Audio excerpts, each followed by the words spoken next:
security officers backed by unidentified uniformed men have blocked legislators, journalists and other government officials from accessing Parliament.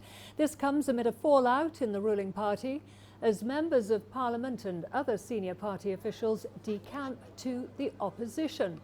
Senate President Bukola Saraki is among those who have defected. President Muhamnmadu Buhari is planning to seek a second term in the February 2019 elections.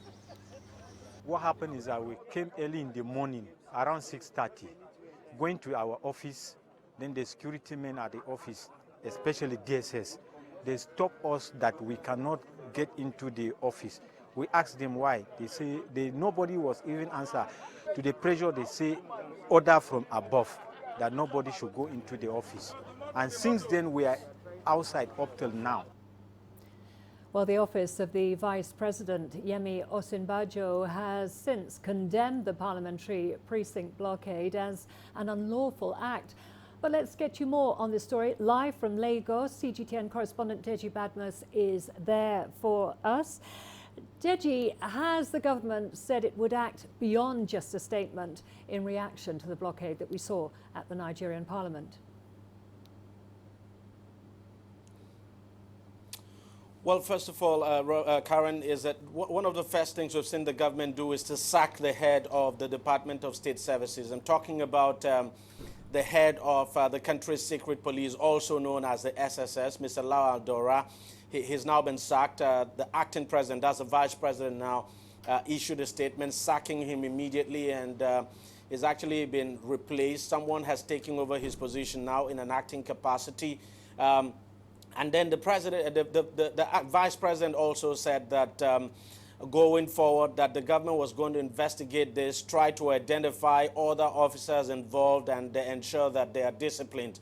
So that there's every likelihood that we might see more persons, more heads now roll in, especially in the DSS in the coming days. But the vice president, shortly after that incident happened, summoned the head of the secret police, and of course the head of the police in this country. The head of the police has come out to absolve his men that they were not part of what happened at Parliament. So you would say that you can say the government has actually taken action over the issue with the sacking of the head of the country's secret police. Karen? Well, the government, as you say, released a statement condemning the act, but is there official word on why the head of state security, Musa Dora, was fired by the acting president? Well, basically, the reason why he was fired is because of what actually happened. The vice, it came clear, it came true in that statement, the vice president condemning it, saying that the action of the security agents was without the knowledge of the presidency. He said he was not aware that the presidency was not involved in it at all. So it means his office was not informed before the men were actually deployed there. And I think that is the reason why the head of the DSS has now been fired. And is also part of the reasons why the vice president has said more heads might likely roll, that some other officers involved will be identified and disciplined. So no question at all that from what the vice president has said, the presidency had no foreknowledge that this was going to happen. So basically maybe the head of the DSS, this time the former head of the DSS now, was acting alone and out of official capacity, if you like. Well, Deji, as you say, more heads are likely to roll, but there are clear tensions between lawmakers and the presidency, aren't there? And now, with the president out of the country, is the country heading, do you think, to a constitutional crisis before the elections?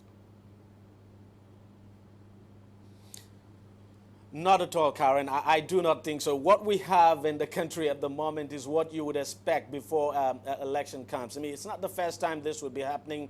What we have in the country at the moment is what you may want to describe as alignment or realignment of forces now. Lawmakers are basically jostling to come back to Parliament.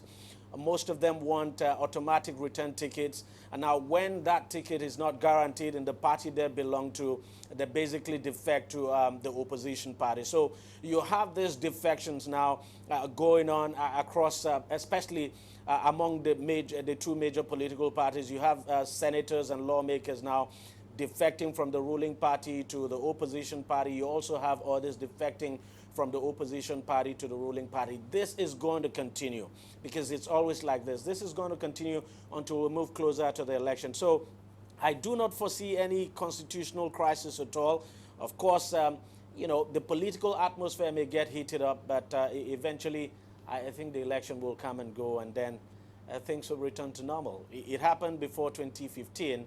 It's not a surprise it's happening now, and we're also going to have it in the future each time a general election comes around. Karen. Okay, thank you very much for that update. That was CGTN's correspondent Deji Badmus there for us in Lagos, following what's been happening in the Nigerian parliament.